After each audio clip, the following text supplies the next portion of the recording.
Boa tarde, tudo bom, Monark? Boa tarde, todo mundo que está nos acompanhando aí, a galera do estúdio que está ajudando.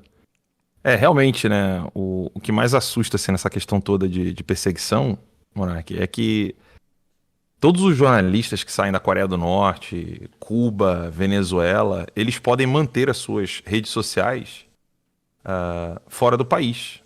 Até o Snowden, né, que saiu dos Estados Unidos, pode manter as suas redes sociais, as suas contas na Rússia. Aí, E e nos ah, Estados eu Unidos, né? Eu acho que dá pra ele falar com a galera dos Estados Unidos ainda, né? Ele consegue, mas os brasileiros que são perseguidos por essa tirania nova, essa tirania implementada por Alexandre de Moraes, ela é pior do que a chinesa, da Coreia do Norte, de Cuba, da Venezuela, porque os jornalistas que aqui têm liberdade, mas são perseguidos pelo Alexandre de Moraes, eles não podem criar contas que possam alcançar o público brasileiro. E isso as outras tiranias fazem. O que o Alexandre de Moraes consegue é ameaçar as plataformas que não querem censurar. Isso é um milagre, tá? Porque no mundo inteiro as plataformas é que estão censurando as pessoas. Sim. No meu caso, no seu caso, no caso do Paulo Figueiredo, Constantino e tantos outros, as plataformas falam assim: não, você pode censurar dentro do território nacional brasileiro. Aí o Alexandre de Moraes vira e fala: então tá bom, então você vai ser multado, né, diariamente, que se você manter a plataforma deles do lado de fora, eu vou tirar vocês do Brasil. E como o Brasil é o maior consumidor um dos maiores consumidores de internet do mundo, as empresas ficam com receio e acabam derrubando. Não, sim, ele colocou a Interpol pra ir atrás de jornalistas. Ele tentou colocar, né? Ele te denunciou pra Interpol, não foi uma parada louca dessa? Eu não tenho como saber, né? A não ser pisando no aeroporto internacional e querendo dar um rolê na Polícia Federal americana e ir lá perguntar, né? Aham. Mas o que os jornais falam é isso, né? Que eles tentaram colocar meu nome na Interpol. A melhor pessoa que explicou todo esse imbróglio foi o Paulo Figueiredo, né? Todos os jornalistas deram pitaco, opinaram sem saber. Mas de fato, eu nunca recebi ninguém aqui em casa, pelo contrário. Sou livre para andar nos Estados Unidos, posso viajar de avião, de carro, tenho minha carteira de motorista, minha permissão de trabalho, posso trabalhar aqui nos Estados Unidos como faço com a minha empresa, o artigo 220. Aqui ninguém pode fazer nada comigo. E ele tentou de tudo, né? Pois é, né? O que tem que, tipo, de todas as pessoas que o Xandão perseguiu, Daniel Silveira e você são as pessoas que ele foi com mais raiva, com mais força. Eu já xinguei o Alexandre de Moraes, já falei que ele é um anticristo, xinguei de careca, né? Eu já enchi bastante o saco dele também. Mas comigo eu não tive um tratamento tão feroz do jeito que ele teve com vocês, né? Por quê? O que tem diferente nos seus xingamentos e os meus xingamentos? No meu caso, não foi xingamento, né? No meu caso, eu fiz uma denúncia que foi parar no Jornal da Record, né? Hum, A denúncia foi o seguinte: chegou até mim, eu como jornalista, né? As pessoas confiam, né? Tem um sigilo de fonte. E é por isso que chamam de youtuber, blogueiro, essas coisas, é para tirar o direito constitucional do sigilo à fonte, né? entendi. Então eu como jornalista, eu recebi um bolo de papel original, timbrado, do TSE, onde o TSE pediu a uma empresa chamada Rods Schwartz, uma empresa alemã, para fazer o mapeamento de maletas de escuta telefônica em Brasília. E eles estavam procurando empresas que pudessem fazer isso. E essa Rods Schwartz, então, deu a eles o que se chama de prova de consulta. É você provar que o seu produto ele realmente faz isso. E aí ele mostrou para eles, né? A Rods Schwartz mostrou a pedido do TSE na época, com a assinatura do Tobias, que trabalhava lá, e trabalhava no gabinete do Barroso, mostrando que tinha ali então as maletas de escuta telefônica que funcionam como ERBs, né? ERBS, Estação Rádio Base.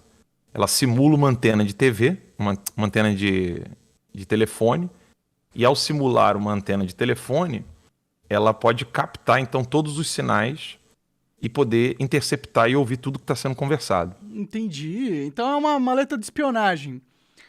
E aí ele Exatamente. queria colocar maletas de espionagem no TSE, é isso? Não, então, a finalidade já é uma coisa mais subjetiva, né? É uma interpretação. O que há de objetivo é que o TSE queria contratar a empresa Rhodes Schwartz para fazer a interceptação telefônica nos locais onde a Rhodes Schwartz mostrou para eles que dava. Quais eram esses locais?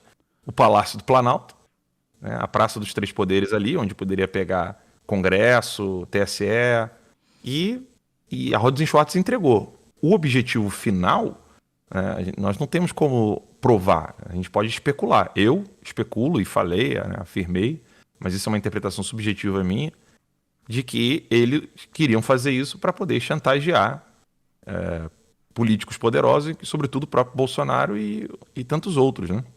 E como você descobriu isso mesmo, cara? Chegou até mim. Chegou até você, entendi, uma fonte, tá certo. Entendi, cara, é muito estranho o TSE, eu não sabia disso, inclusive, tô sabendo agora. É muito Saiu na matéria do R7. Não, eu acredito em você, não, é que eu não chegou em mim, tá ligado? Mas é estranho o TSE, né, que é um órgão eleitoral, estar preocupado em monitoramento de informações, seja de quem que for. Eles não são o FBI, tá ligado? Eles não são o GSI. Se fosse o GSI fazendo isso, já seria errado, né? Então, Mas... a coisa piora, porque como eu tinha muitas fontes, eu então entrei em contato com o governo federal para ver se eles tinham recebido alguma coisa. Algum tipo de informação, porque esse tipo de informação sensível, ele é de segurança nacional, isso é de competência do GSI, isso é competência da BIM, competência do Exército Brasileiro. Ninguém ali estava sendo avisado que o TSE estava fazendo esse tipo de ação. E eu falei isso na entrevista. E aí você já começa a entender um pouco da finalidade de ter essas maletas de escuta telefônica. E aí, depois dessa matéria, é que então houve toda a perseguição mais ferrenha, né, com relação a mim. Foi depois disso que eles começaram a ligar o turbo na máquina de destruição da sua reputação e da... Minha empresa foi fechada. Entendi. Então você acertou um calo ali, né? Porque se não tivesse algum caroço nesse angu, por que sofrer mais pressão depois dessa revelação, né? Não, e eles dão a coordenada, né, do mapa, né? O mapa que a Rhodes Schwartz entregou, eles dão a coordenada da existência de maletas de escuta telefônica em Brasília. Ou seja, até onde a gente consegue entender dos documentos é que não era o TSE quem tinha as maletas. O TSE queria saber quem tinha as maletas. E onde que estavam essas maletas? Nas coordenadas, eu morava no Lago Sul. Então o TSE tá fazendo algo bom aí, né? Então, mas aí, por que não falou pra ninguém? Nem pro governo federal? Eu acho que pra impedir que as pessoas que estão com as maletas impedissem dele fazer a checagem, descobrir onde elas estão, né? Não, mas o problema é que o TSE não avisou a quem tinha competência de saber. Imagina que eu descubro que alguém perto de você tá tendo uma maleta de escuta telefônica, só que tem uma que tá dentro do seu quarto e eu não vou falar pra você. Entendi. Seria bom avisar, né? Depois que tivesse... Tipo, mas aí e as maletas continuaram lá? O que eles fizeram com essa informação? Existe... Tipo, como assim as pessoas sabem que tem maletas espiãs no canto do lado do Planalto e, tipo, tá todo mundo vivendo a vida como se fosse normal? Ah, olha lá, uma maleta espiã. Ah, será que é os Estados Unidos, a CIA? Quem que tá me falando aqui comigo? Oi, tudo bom? Porra, como assim? Pois é, e aí mas aí o GSI foi atrás, né, de tentar conseguir descobrir, então, onde estavam e se realmente tinham essas maletas, etc. E aí o que aconteceu? O PT entrou com um pedido no STF, a Carmen Lúcia julgou, dizendo que toda a informação que a ABIN fosse passar para o presidente da República, antes, então, deveria de passar pelo Supremo Tribunal Federal, o que não era para acontecer desse jeito, de acordo com as próprias regras da própria ABIN.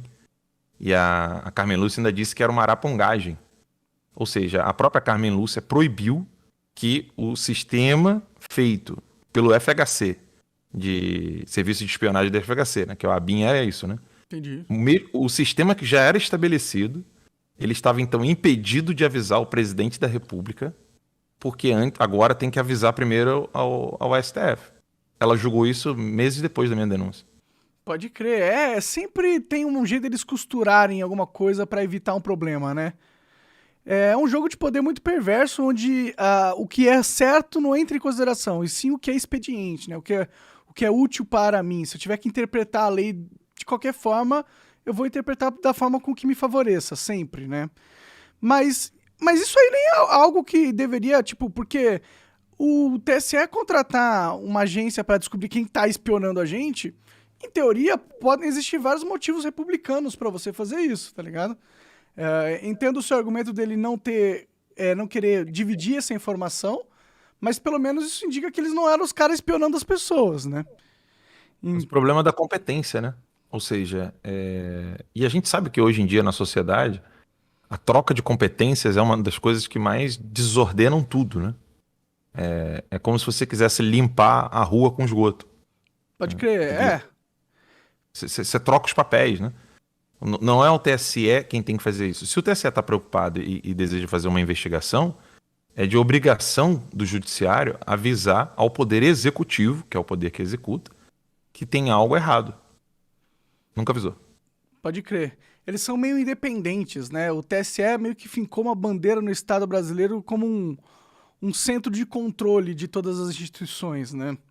Os caras têm a própria polícia, têm a própria equipe de inteligência, eles contratam empresas, eles têm um orçamento, inclusive, para um pequeno exército de policiais que fica lá junto com eles, né? Então, eles meio que criaram um mini estadinho dentro do Estado, é isso que parece, né?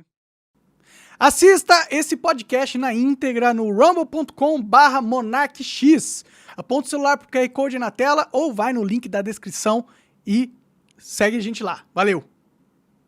Monark, sua teoria do globalismo dominando o Brasil tem falhas, cara. No passado, os donos da MRV estavam no topo da Forbes. Hoje é família Safra, a tia Trajano do Magazine Luiza, os Moral Salles, os Pfeffer da Suzano Papel e Celulose, os Batista da JBS Friboi. Qual a participação da BlackRock, Vanguard aí? Por que esses caras estão submissos a interesses que não os deles mesmos?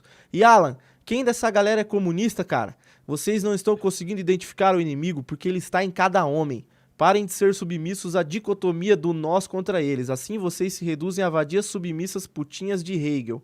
O problema é mais profundo, é metafísico. Caralho, o cara meteu uma crítica. Então, essa eu quero responder a segunda parte, você responde a sua, né? Boa. Qual é o nome da pessoa? Qual é o nome da pessoa, Coca? É o Fabrício Augusto Kucher Estevão. Tá, Fabrício Kucher Estevão.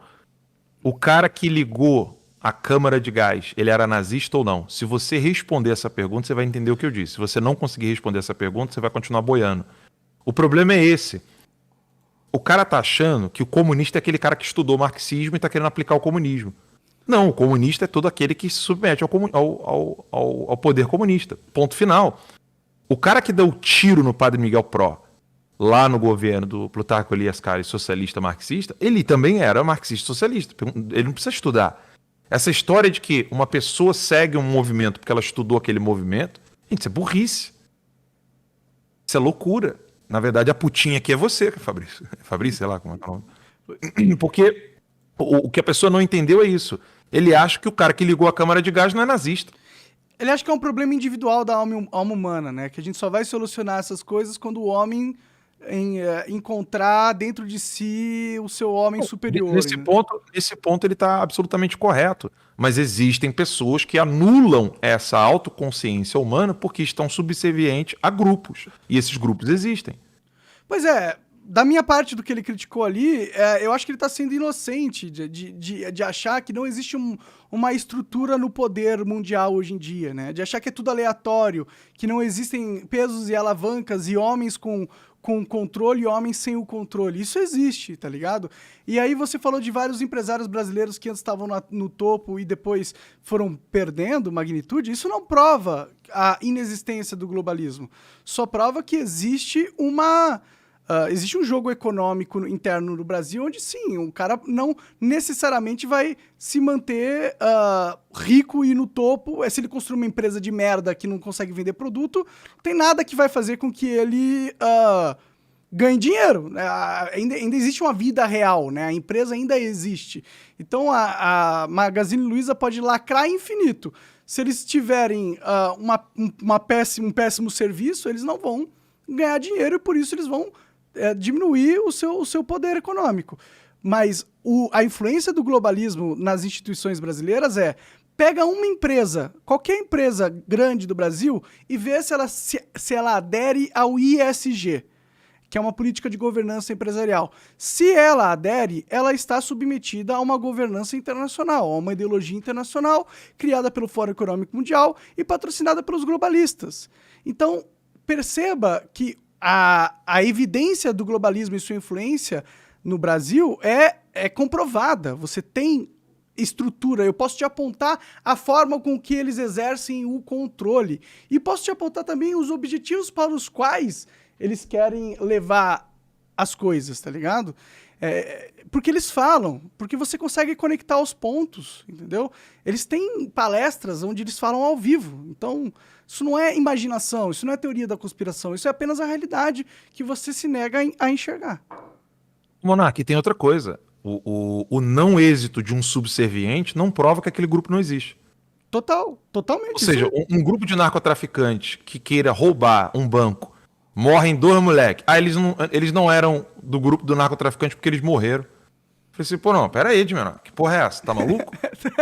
Porra, que uma pessoa esteja subserviente a uma outra e ela não tenha êxito, ou seja, ela começa a perder cargo, ela começa a perder posto, isso não quer dizer que ela não pertence àquele grupo. Que maluquice de pergunta. Pois é uma premissa totalmente falha, sem lógica, né?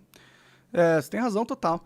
E aí que tá, né? Fiquem inteligentes, né? Estudem mais, aprendam a pensar, tá ligado? Aprendam a pensar por si próprio, tá ligado? Tenta se refutar. Esse é um exercício muito bom, tá ligado? Você tem algo que você acredita, tenta se refutar, faz o exercício mental. Desassocia da ideia, finge que ela não é você, aí coloca ela no lugar e fala assim, bom, agora eu acredito nisso, mas eu vou tentar destruir o que eu acredito. E aí pensa assim, quais argumentos eu posso formar, quais são as inconsistências na minha ideia. Você pode fazer isso. Você não precisa se apegar ao que você acredita tanto ao ponto de não poder se criticar, entendeu? Isso que você acabou de falar ainda é o artigo do Olavo, tá? Só pra lembrar. Como assim? Artigo do Olavo? É uma das Aquele artigo do Olavo, o futuro da liberdade, porque é exatamente isso que é a formação intelectual que fortaleceu os Estados Unidos. O nome disso chama-se Questione Disputatis. É quando você fica ali fazendo o papel dialético. E você deu exemplo dos debates na escola, né? Sim, é verdade, é a mesma coisa. Você tem razão. Exato. É isso. É assim que você aprende a pensar, cara. Porque senão você vai ter que só ou confiar muito no seu instinto, o que é burrice, tá ligado? Ou você tá confiando muito no instinto de alguém, ou na ideia de alguém, ao ponto de você acreditar, não, esse cara acertou, não preciso mais tentar destruir a ideia que ele acertou, porque tá muito certo, tá 100% certo, tá ligado? Isso não existe. É crença, né? Aí é crença, é fé, exatamente. Assista esse podcast na íntegra no rumble.com/monarquix. Aponta o celular pro QR Code na tela ou vai no link da descrição e segue a gente lá. Valeu! Mas é isso, a gente precisa criar esse ambiente de liberdade para as pessoas, entendeu? E eu acho que agora é o momento da gente começar a criar ele, por causa que acabou a eleição e o Bolsonaro tá cassado. Ele foi injustamente cassado, tá? E eu espero que ele recupere os seus direitos políticos, porque a forma com que foram tirados dele não foi justa, e isso é um precedente que não pode ficar em aberto na história política brasileira. Porém, inegavelmente, existe um lado bom dele ter sido cassado, que é os ânimos se acalmam um pouco nessa guerra e aí talvez abra espaço para a sanidade voltar a ser discutida. Mas esse ânimo ser acalmado é tipo a vítima que fala assim, não vai ser estupro, agora vai ser sexo, dança aí, vamos cantar uma musiquinha, né? Meu medo é esse, né? Porque assim, os dois lados não são dois lados equivalentes, né? É um agressor e um outro é vítima. Isso está evidente. Sim, só que o Bolsonaro não representa toda a população brasileira. Porque, Monark, se fossem dois grupos equivalentes e com os mesmos meios de ação e com as mesmas finalidades, aí a gente fala, pô, galera, cessem os ânimos, queremos paz. Agora, quando tem um grupo que bate e o outro só tá falando assim, porra, para de bater. Mas aí é bom quando eles param, né? Pô, mas é porque todo mundo já tá fazendo o que eles querem, né? Então, mas percebe que não é... A menina que não tá sendo mais... A menina que não apanha mais no estupro é a que já cedeu. Tudo bem, mas a questão é... O fato deles terem vencido nessa guerra política e tirado o Bolsonaro vai criar uma falsa sensação de segurança neles que vai abrir a oportunidade da gente explorar novos caminhos. É isso que eu Sem tô dúvida. falando. Eu não Sim, tô... não, agora eu entendi o que você está falando. Beleza, nesse ponto, sim. Eles têm uma. É aquilo que eu falei. Vai chegar uma hora que eles vão achar que eles estão com poder total e absoluto. E pode ser que exista algum tipo de resistência na sociedade. E eles vão achar que podem tudo, né? Mas eu não sei se esse trabalho está sendo feito, sendo bem sincero, porque não é um trabalho político, né? Você entende o que eu tô querendo dizer? O dia que eles tomarem uma decisão tão errada, mas tão errada, mais errada do que todas as que eles já tomaram, e isso vai afetar a todos, e as pessoas, mesmo que não concordam politicamente com o Bolsonaro e seus apoiadores, mesmo que o erro fique grave para essas pessoas, ou seja, todo mundo viu, cara, fudeu mesmo. O que eles vão procurar quem? Pra sair dessa merda, se diz? É. Cara, eles não têm que procurar ninguém, mano. Eles têm que... Isso não é possível. Isso não é possível. Toda ação é feita por um agente é feito por uma pessoa. Sim, mas por que é uma pessoa? Não precisa ser uma pessoa, pode ser um grupo. Mas onde está esse grupo? Organizado, estruturado, Estão pensando, sendo tá criados debatendo. grupos. Estão sendo criados grupos. Não, A não, sociedade sim, não está mas- parada, né? Não, de novo, são grupos soltos, né? Eles não debatem. Debate. Tipo, eu não vejo o Dallagnol, o Moro, o pessoal anti-Lula, anti-Foro de São Paulo, unindo-se, conversando com o Bolsonaro, conversando com o Deltan, conversando com o Moro, conversando com seja lá o que for, para pensar o Brasil não politicamente, não é política eleitoral de cidadezinha de interior. Não vamos ganhar a prefeitura, não é isso. Mas é discutir o Brasil. Isso é um debate intelectual. Isso não existe. Porque Isso não existe. tá todo mundo preocupado na corrida política pelo ganho de poder só. É o que eu tô né? te falando. Então, por causa desse frenesi de política eleitoral, temas mais profundos estão sendo deixados de lado e assuntos infinitamente mais sérios e mais importantes no Brasil são totalmente assim. O pessoal que conseguiu, a mãe que conseguiu ver a filhinha agora, depois que saiu do 8 de janeiro, quem que celebrou, né? Quem que pelo menos está aliviado de ver aquela mãe, mesmo com tornozeleira eletrônica, abraçando o filho? Só os apoiadores do Bolsonaro. A mídia não repercutiu. Eu vi essa imagem. Não é só a mídia, o apoiador do Moro, o apoiador do Deltan, o apoiador do Ciro, o cara não tá nem aí. Bom, o fato de ninguém ter apoiado o Bolsonaro nessa cassação, né, já mostra isso, o que é um absurdo, né? Eu fiz um vídeo Exatamente. de apoio, falei que tava errado dele ser cassado, mas eu sou um gordinho ter tudo aqui na internet também, né? Não tem tanto impacto a minha voz assim. E você vê que é isso, você não tem grupos. Mas e isso é aqui a culpa do minha crítica Bolsonaro também. Então, isso que eu falo agora, a minha crítica é não só aos apoiadores do Bolsonaro, mas sobretudo também aos que veem o Bolsonaro, seja com defeitos reais ou imaginários, não conseguem entender e vão precisar dele para poder chegar no povo. Porque o que o Bolsonaro representa é distinto do que ele é.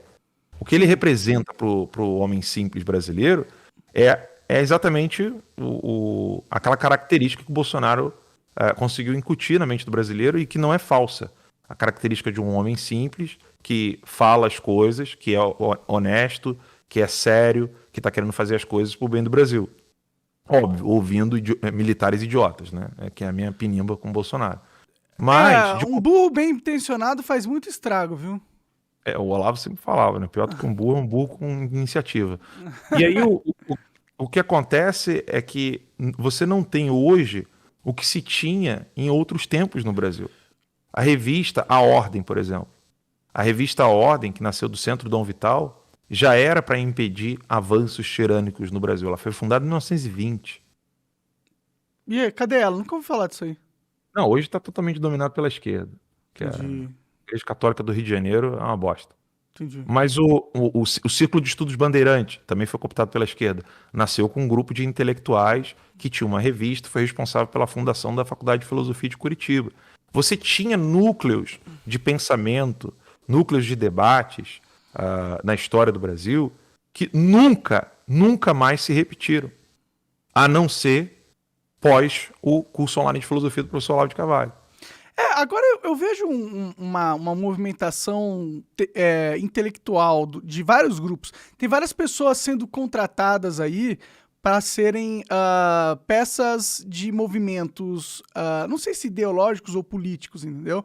Vários youtubers aí estão recebendo contratos de agências de inteligência, tá ligado? Isso tá acontecendo. Então, tá existindo um debate intelectual na internet através de vários grupos políticos que estão criando seus próprios jornais, entendeu? Você tem iniciativas como o Brasil, o Revista Oeste, você tem a Gazeta do Povo, né? Você tem o Brasil Paralelo, você tem várias ferramentas de mídia política que estão... Talvez essa seja o início de um contra-ataque.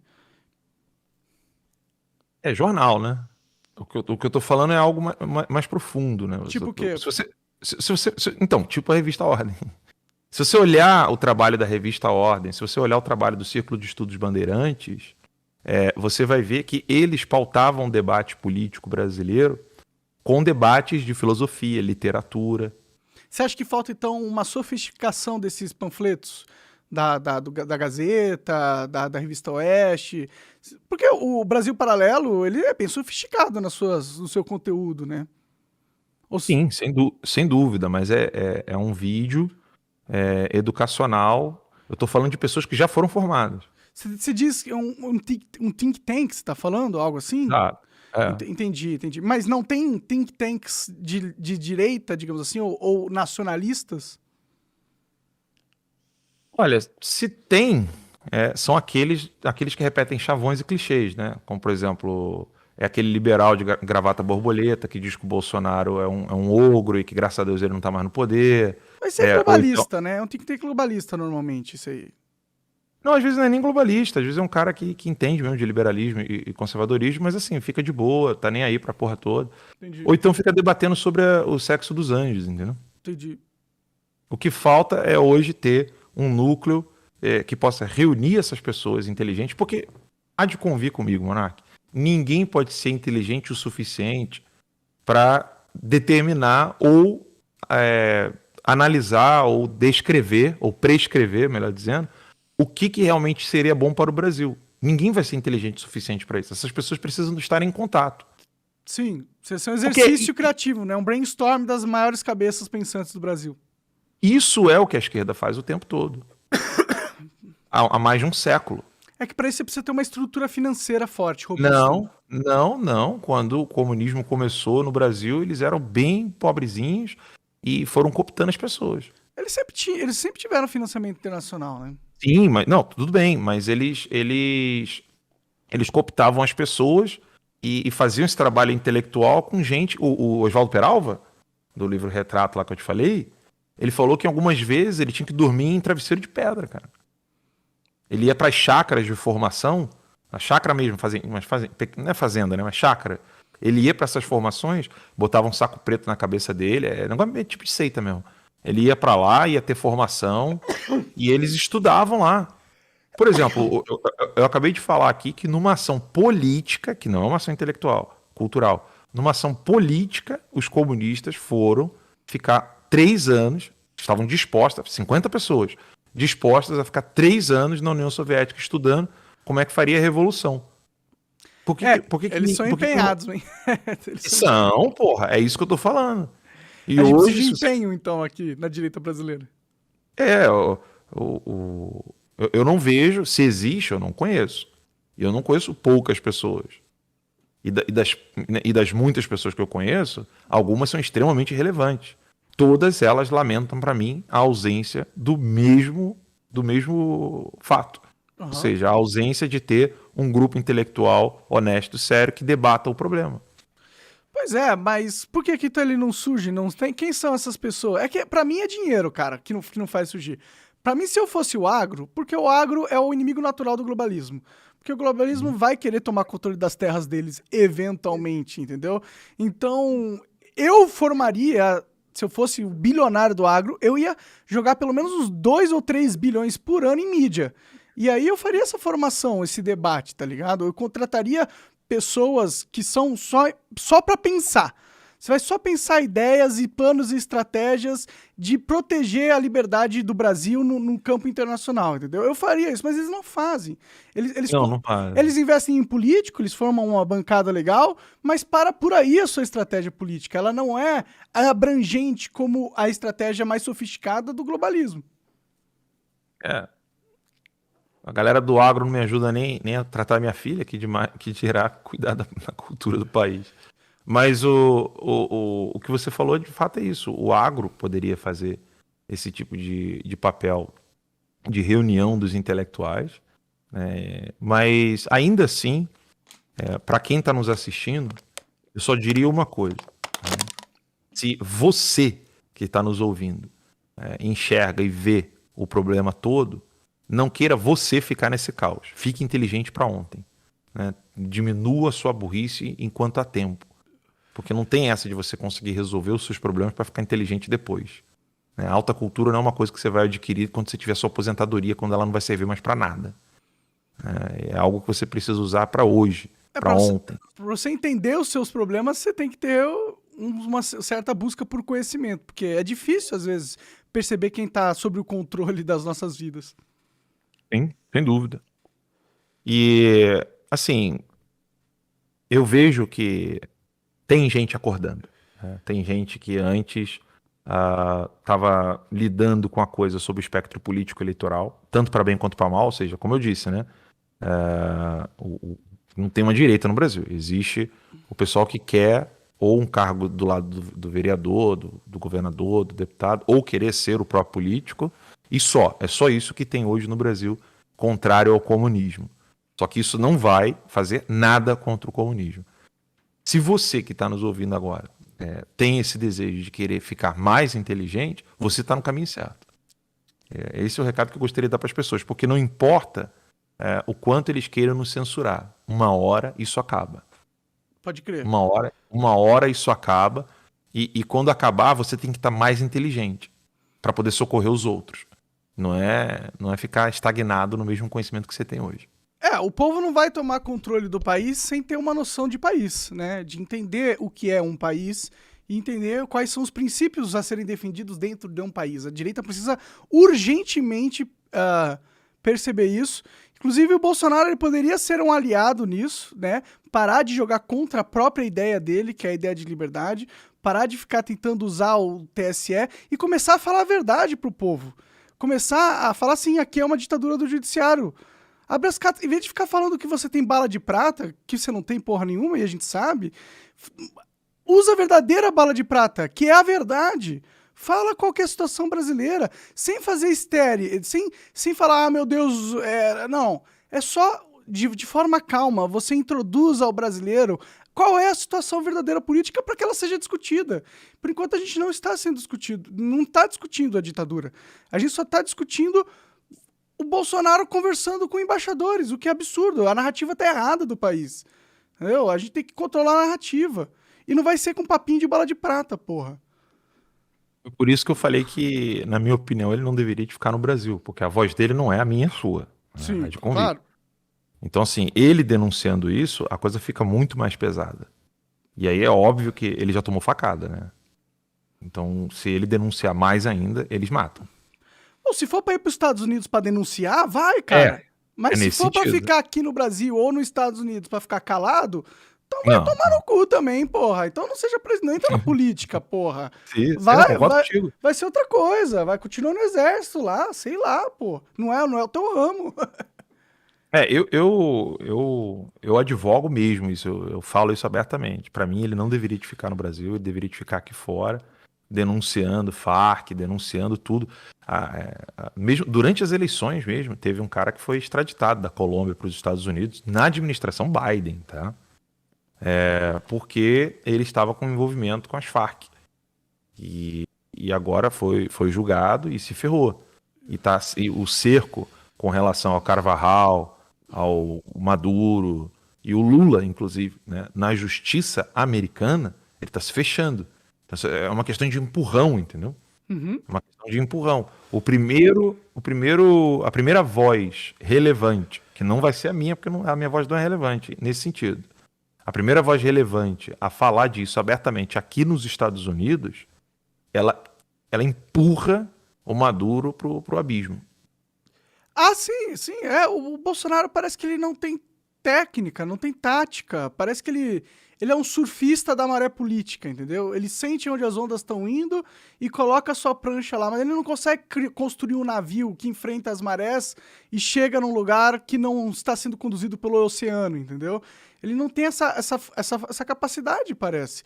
E aí é meio desesperador, porque é inegável que, como você disse, ele é um cara ímpar na política brasileira. Ele foi o presidente, ele se tornou um fenômeno político. Então, ele tem uma responsabilidade que é maior do que a minha e do que a sua. E tem também oportunidades que são maiores do que as nossas também. E todas as vezes que ele se furta de ocupar esse espaço, se furta de usar o seu capital político de maneira inteligente, só aumenta o desespero das pessoas, entendeu? Porque E o desespero dele também, né? Porque ele também ele só tá se não tá fudendo. nada fácil pra ele. Ele só tá se fudendo. Então, Ele vai se fuder cada vez mais, continuar nessa onda aí de Valdemar da Costa Neto, assim, PL. por que ele não ouviu o Olavo, velho? Por que ele se distanciou do Olavo quando ele virou presidente? É a mesma coisa que o Putin se distanciar do Dugin. Não tem como. Você precisa do seu líder intelectual para conduzir o seu movimento político. Se você abandona o seu líder intelectual, você abandona o movimento. Não tem mais movimento. Você não sabe mais para onde você tá indo. Para ter movimento, você precisa ter uma direção. Que não teve. O Bolsonaro não consegue dar uma direção para o movimento. Isso é um problema. E por isso que é fraco desse jeito, sacou? E a gente... Ou você deve ter mais contato com ele. Alguém precisa entrar na cabeça desse velhão aí pra ele acordar pra vida, velho. Porque não dá, nós estamos esperando, entendeu? Eu não tenho esse contato, não. Né? Mas... o Paulo tem, sei lá, alguém que tem um ouvido dele. Mas quando ele tava aqui, eu mandei mensagem. Falei assim, olha, fica, né, e denuncia daqui, né? Abre o jogo, pô. Ele não abre o jogo. Assista esse podcast na íntegra no rumble.com/monarquix. Aponta o celular pro QR Code na tela ou vai no link da descrição e segue a gente lá. Valeu!